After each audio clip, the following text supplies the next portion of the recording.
Olá, professor, tudo bem? Nós somos o grupo Caroline e Leilani e hoje a gente vai falar sobre as propriedades coligativas aplicadas à biologia, em especial à pressão osmótica.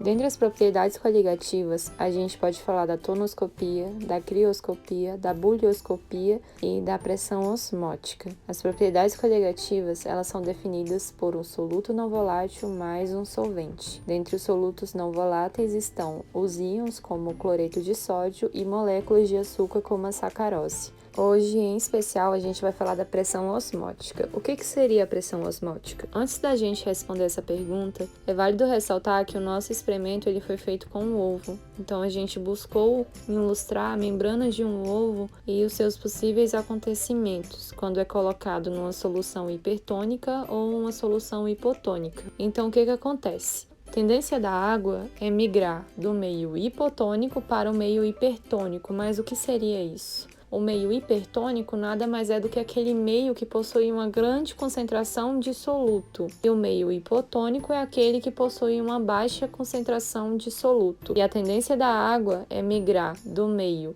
menos concentrado de soluto para o meio mais concentrado de soluto. E agora a gente vai começar o nosso experimento. Os materiais. Você vai precisar de 2 recipientes de vidro, você vai nomear um de A e o outro de B, 250 ml de vinagre, água, açúcar e 2 ovos. Aqui a gente tem o vinagre, o recipiente A e o ovo. A gente vai pegar o vinagre e colocar no recipiente A. E em seguida, a gente vai pegar o ovo e colocar dentro do recipiente com vinagre. Olha que legal! Minutos depois de você inserir o ovo no vinagre, você percebe que pequenas bolhas são liberadas. E isso se deve principalmente à reação do carbonato de cálcio com o ácido acético do vinagre. E essa reação, ela traduz em dióxido de carbono. Olha que legal! Um ovo está maior do que o outro. Ele está bem maleável, ou seja, por ser uma solução hipertônica, a tendência da água ela entrar, você percebe que esse ovo está bem cheio internamente, diferente do outro, né, o do normal, que é bem rígido. Nesse gráfico do recipiente A de função linear, a gente pode perceber que o tempo e a penetração de água, elas são grandezas diretamente proporcional, ou seja, quanto maior o tempo, maior é a quantidade de água adentrada internamente no ovo, ou seja, na solução hipertônica.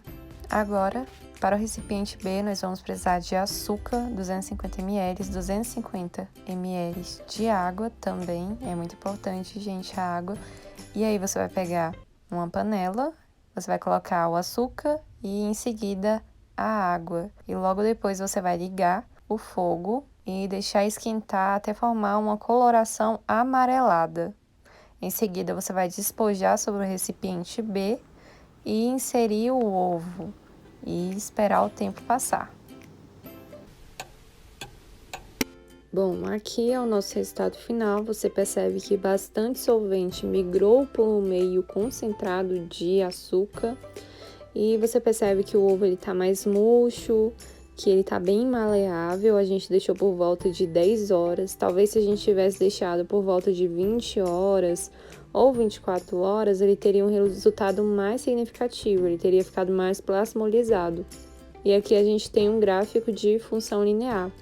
Você percebe que o tempo ele cresce, ele aumenta, e você tem também o aumento da saída, né, do solvente para o meio concentrado de açúcar. Porém, você percebe que é um processo mais lento, ele é mais demorado. Tanto é que, em comparado ao outro processo, né, que foi com o recipiente A, foi mais rápido a entrada de solvente dentro do ovo do que a saída. Uma coisa interessante é que no experimento com açúcar e água entrou muita formiga e isso acaba interferindo na qualidade do experimento. Bom, aqui a gente tem uma tabela comparativa, onde a gente tem o recipiente A e o recipiente B. Nessa tabela a gente mostra o início, após o ovo ser submerso na solução, a comparação com o ovo particularmente normal que não participou do experimento, apenas como algo comparativo, e a classificação do soluto. Então, no recipiente A, a gente tinha um ovo normal, um ovo sem nenhuma alteração química. Após ser submerso no vinagre, você notou uma reação do carbonato de cálcio mais o ácido acético. E aí, esse formou o produto que é o acetato de cálcio, o dióxido de carbono mais a água. O ovo estava particularmente túrgido. Comparado a um ovo normal, o recipiente A, ele estava esteticamente, o ovo do recipiente A, ele estava esteticamente alterado, ele estava mais acinzentado e toda essa parte, do carbonato de cálcio, ela foi diluída. E é válido ressaltar que o dióxido de carbono, ele forma várias bolinhas na superfície do ovo.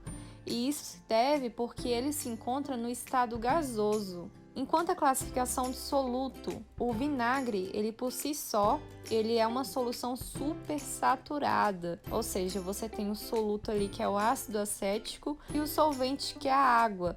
Mas quando a gente coloca o ovo em submersão com o vinagre, o que acontece? Esse vinagre ele se torna hipotônico e a parte interna do ovo ela se torna hipertônica, ou seja, a tendência da água então é migrar para o meio hipertônico, mais concentrado de soluto. No recipiente B, a gente tem o mesmo ovo, só que já sofrida a alteração química, já um ovo hipertônico, e ali você vê que após ser submerso, a água e a açúcar, esse ovo ele começa a perder solvente para o meio externo.